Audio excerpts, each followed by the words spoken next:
आपने मास्टरपीस के बारे में तो बहुत सुना होगा, पर असल में ऐसे बहुत ही कम मूवीज या ड्रामाज होते हैं जिसे आप ये टैग दे सकते हैं। पर आज मैं आपको जिस ड्रामा के बारे में बताने जा रहा हूँ उसे ना केवल आप अच्छे बल्कि बहुत ही अच्छे ड्रामा की कैटेगरी में तो जरूर रखेंगे। पर क्या ये एक मास्टरपीस है, ये मैं आपको आगे बताता हूँ। तो जी हाँ, मैं बात कर रहा हूँ एक बिल्कुल नई आई कोरियन ड्रामा मिस्टी की, जो ओरिजिनली 2018 में ही बनी है, पर अब इसे हिंदी में डब करके MX प्लेयर पर रिलीज कर दिया गया है। और ये एक ड्रामा, मिस्ट्री, थ्रिलर और रोमांस जोनरा की सीरीज है। और भाई साहब, ये कोई नॉर्मल ड्रामा नहीं है बल्कि एक रोलर कोस्टर राइड है।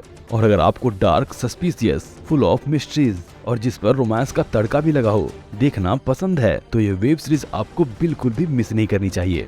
तो अगर बात करूं इस सीरीज के प्लॉट की, वो भी इसे बिना स्पॉइल किए हुए, क्योंकि इस सीरीज के बारे में थोड़ा भी ज्यादा बताना स्पॉइलर हो सकता है। तो ये सीरीज बेसिकली कहानी फॉलो करती है गुहाय रान की, जो एक बहुत ही सक्सेसफुल एंकर वुमन है, जो JBC न्यूज 9 की मेन एंकर है। और वो इस समय अपने कैरियर के पीक पर है और यहाँ तक केवल और केवल वो अपने मेहनत के दम पर पहुंची है। वहीं दूसरी तरफ है उसका हस्बैंड कैंग तैवुक, जो एक लॉयर है और पीड़ितों की हेल्प करता है। और दुनिया की नजर में तो दोनों एक पिक्चर परफेक्ट कपल हैं, पर अंदर के घाव को कौन देख पाता है।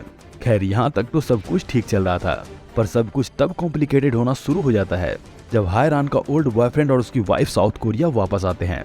और उनके आने के बाद हायरान कैसे एक मर्डर केस में इन्वॉल्व हो जाती है।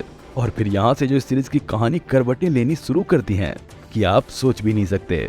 बाकी यहाँ मैं आपको पूरी कहानी तो नहीं बता सकता, इसके लिए तो ये सीरीज आपको खुद ही देखनी होगी।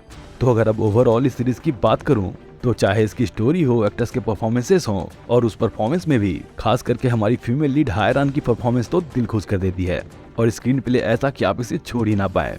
और मिस्ट्री सस्पेंस तो टॉप नॉच के है ही।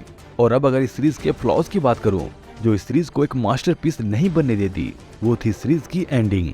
जैसा कि एक 16 एपिसोड की सीरीज है जिसमें 14 एपिसोड तक तो आप एज ऑफ द सीट बने रहते हैं, पर लास्ट के 2 एपिसोड्स में कुछ ऐसा होता है जिसकी मैंने तो उम्मीद नहीं की थी। ये बहुत बुरी है या बेकार है ऐसा नहीं है, पर जिस तरह से ये सीरीज बिल्ट होती है, ये एक जबरदस्त वाली एंडिंग तो डिजर्व करती थी। इसके बावजूद ये एक मस्ट वॉच वेब सीरीज है जिसे आपको जरूर ही देखना चाहिए। बाकी MX प्लेयर की डबिंग को आप खुद मैनेज कर लेना, क्योंकि मैंने इसे इसके ओरिजिनल लैंग्वेज में इंग्लिश सबटाइटल के साथ देखा था। और मैं इस सीरीज को दूंगा 8 आउट ऑफ 10 स्टार्स। बाकी मैं मिलता हूँ आपसे अगली वीडियो में, तब तक के लिए जय हिंद, जय भारत।